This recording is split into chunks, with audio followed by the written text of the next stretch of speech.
At natapos naman natin ang isang buong event. Salamat sa Panginoon. Good day mga master. Dito nga'y klase-klase ang mga bisikleta. Ito ay mga bisikleta sa mga kalahok sa event. Ang gaganda, no? Mapapasana all ka na lang sa mga bike nila. Klase-klaseng mga bike Ang mamahal pa ng mga wheel seat, Ito nga pala ay yearly nagaganap. Ang ruta ay nagsisimula sa Kaohsiung City at nagtatapos sa Pintong City, Taiwan. Ito nga pala ay may layong 94 kilometers at ang total elevation ay 277. Patag lang, di ba? Basic. Basic yon sa may mga ensayo. Sa mga bata pang cyclist, siyempre yung mga malalakas din. Kaya basic lang sa kanila. Ay siya, tama na yung kwentuhan. Dito nga pala yung best part ng event. Food is life. Sabi nga nila, di ba? Saka sobrang gutom na rin kasi. At dito mo makikita ang klase-klaseng pagkain. Kabiri nga pala. Ito nga pala yung kaibigan ko. Malakas din yan sa patag.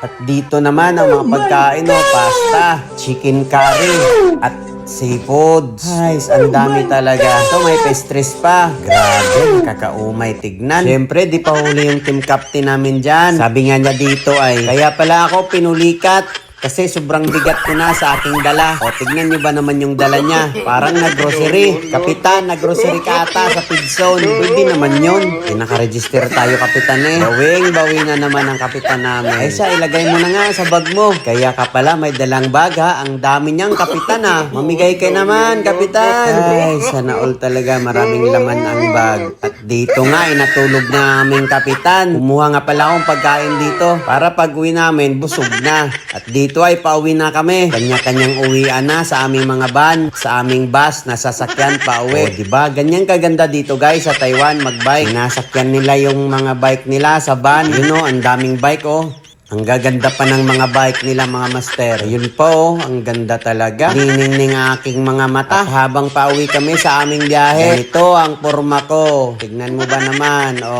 Nakasabit, relax na relax, ang pagod na paa. Pagdating naman namin ay nilalatag na ang aming mga bike para isa-isang pick up na lang pagdating. Dami pala namin dito mga master. Yung bus namin na nirerentahan ay puno. Siglit, parang nawawala yung bike ko Napatuwad pa si Kapitan.